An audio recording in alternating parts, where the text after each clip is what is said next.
అని అంటే అర్హత లేకపోయినా అవకాశం ఇవ్వటం. మనకు అర్హత లేకపోయినా పలానా బహుమతిని మనం పొందుకోవడానికి మనకు అర్హత లేకపోయినా ఆ బహుమతి మనకు వచ్చింది అని అంటే దాన్ని ఏమంటారు అని అంటే కృప, గ్రేస్ అంటారు. కృప ఎంత గొప్పదంటేనండి, పౌలు గారండి చాలా కాలంగా ఒక సమస్యలో బాధపడుతూ ప్రభువా నన్ను ఈ సమస్య నుంచి తప్పించు ప్రభువా అని ముమ్మారు దేవుణ్ణి వేడుకున్నాడండి. అప్పుడు దేవుడు అంటున్నాడు, నా కృప నీకు చాలును. ఎంత అద్భుతమైన మాట అండి. ఒక సమస్యను బట్టి ప్రభువా నేను ఈ సమస్యతో బాధపడుతున్నాను, ఇబ్బంది పడుతున్నాను, నాకు సహాయం చేయి, ఈ సమస్య నుంచి నన్ను తప్పించని ముమ్మారు వేడుకున్నాడట. కానీ ప్రభు అంటున్నాడట, నా కృప నీకు చాలును. అప్పటి నుంచి పౌలు గారు ఎలాంటి శ్రమైనా, ఇబ్బంది అయినా, వేదనైనా ఆయన కృపను తలంచుకొని ఆయన ఇచ్చిన మాటను ఏమండి ఇది హృదయంలో పెట్టుకుని ఆ శ్రమల్లో, ఇబ్బందుల్లో ధైర్యంగా ఉంటుంది. అది అర్థం చేసుకున్నాడు. కృప అంత గొప్పదండి.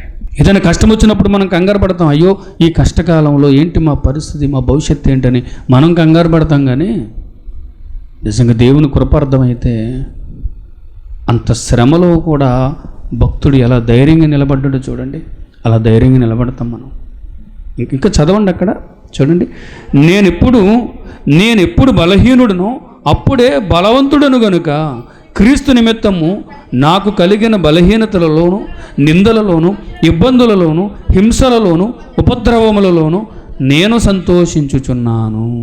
సరే, ఉపద్రవములలో సంతోషించడం ఏంటండి? హింసలలో సంతోషించడం ఏంటండి?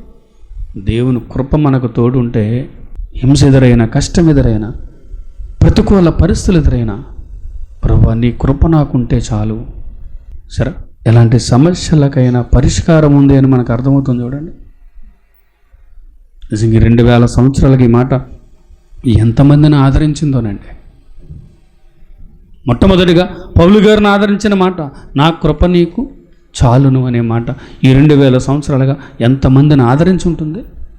క్రీస్తు రాకడ ఆలస్యం అయితే ఇంకెంతమందిని ఈ మాట ఆదరిస్తుంది. కాబట్టి ఎలాంటి శ్రమ ఎదురైనా ఆ శ్రమ నుంచి విడిపించేది ఏంటి చెప్పండి? దేవుని కృప. ఆ కృప అర్థం కావాలి.